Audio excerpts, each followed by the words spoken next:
자, 개혁신당의 지난 선거에서 정의한 부산시장 후보의 자작극 논란이 불거지고 있습니다. 지난 4월에만 하더라도 이런 얘기했었죠. 들어보시죠. 의료진들께서는 뇌진탕과 경추 그리고 허리에 대한 손상을 말씀해 주셨지만 그래도 불미스러운 그런 일이 없이 다행히 잘 퇴원할 수 있게 된 것은 많은 분들의 격려와 응원 덕분이라고 생각합니다.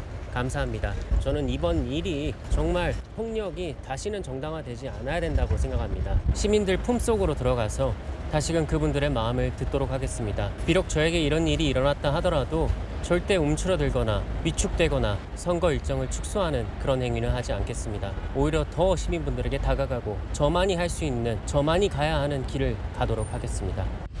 여기 부산시장도 정의안입니다. 영화를 올릴게요. 목이 다쳐가지고. 누가 뭐 던져가지고. 예. 그런데 이 모든 게 자작극이었다라는 의혹이 거세게 불거지고 있습니다. 선거운동 유세 중 저런 일이 있었는데 경찰은 자작극 가능성 수사 중. 왜냐하면 저 커피 테러 직전에 가해자와 정의한 후보가 통화하는 내용까지 경찰이 포착을 한 거예요. 지인이었다는 겁니다. 음료 투척 전 전화를 주고받은 이 투척 남은 지인, 헬스 트레이너 겸 관장, 정의한 후보와 친분이 있는 지인이었다. 이 A씨는 정의한 후보 가족들에게 PT 수업을 해주던 인물, 정 전 후보와 8년 정도 알고 지낸 사이다라는 얘기도 나오고 있습니다. 일단 그 직전에 전화 통화를 두 사람이 했다. 김기경 대변인님, 정말 충격적인 일이 불거지고 있는 건데 경찰에서는 자작극의 가능성을 염두에 두고 수사 중, 개혁신당에서는 사과의 입장을 냈고 지인이었고 그 전에 전화 통화도 했고 굉장히 젊은 분인데 김기현 대변인 어떻게 보십니까? 저는 이 얘기를 듣고 방금 인터뷰를 보니까 저만의 길을 가겠다 그런 얘기를 강조하지 않습니까? 저도 뭐 정치에 대해서 아직 잘 모릅니다. 그렇지만 사람의 마음을 얻는다는 게 얼마나 힘든지는 알고 있죠. 그런데 이분은 선거를 앞두고 사람들의 그 안쓰러움, 어떻게 보면 자기가 피해를 당했고 테러를 당했고 그렇기 때문에 내가 뭔가 정책적으로 어필하기에는 한계가 있기 때문에 짧은 시간에 뭔가 각인시키기 위해서 나는 탄압을 받았고 그렇지만 그 포용을 한다. 나만의 어떤 길을 가겠다 얘기를 했는데요. 그 나만의 길이란 게 결국은 조작, 자작극 아니었습니까? 저는 좀 그렇고 지금 사진이 있는지 모르겠지만 저는 그 사진을 보고서 좀 황당한 게 네. 던진 그 맞기 직전의 사진이거든요. 예. 근데 그걸 어떻게 포착을 하죠? 이 사진이요? 그렇죠. 이 사진 찰나의 순간이잖아요. 지금 생각해 보니까. 그렇죠. 저 사진을 누가 찍을 수 있습니까? 그러니까 준비된 사람이 찍을 수밖에 없는 거거든요. 전 불가능한 사진입니다. 우연히 갑작스럽게 발생한 일인데 저 순간을 포착하기는 사실은 자연스럽지 못하다. 그리고 이게 보면 앵글이 흔들리지도 않습니다. 딱 정자세잖아요. 그럼 뭐 악의적으로 생각을 한다면 몇 차례 사진을 위해서 몇 번 맞는 거 아닌가 그런 생각도 드는데, 그러니까 저는 굉장히 악의적이라는 거죠. 그러니까 저런 극적인 효과를 위해 가지고 병원도 입원하는데 또 병원이 또 아버지 있는 병원이고, 그래서 저는 이 분에 대해서 잘 몰랐는데 그냥 처음에 그런 얘기를 들었습니다. 좀 집안에 좀 돈이 많다. 그래서 선거 나온 데 있어서 끝까지 완주를 할 거다.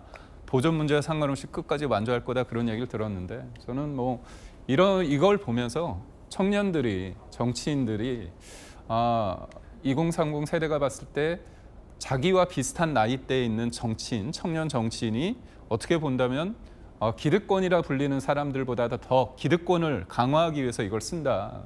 그걸 봤을 때 저는 굉장히 좀 참담합니다. 참담하다. 그런데 입원한 병원도 아버지 병원이다라는 얘기 나옵니다. 아버지 병원, 그러니까 진단받은 병원이죠. 아버지 병원에서 뇌진탕 진단. 사건 당시 캠프 측 주장은 독극물 테러 가능성에 대한 공포감에 일시적 의식 소실, 뇌진탕 근좌상 진단받았다.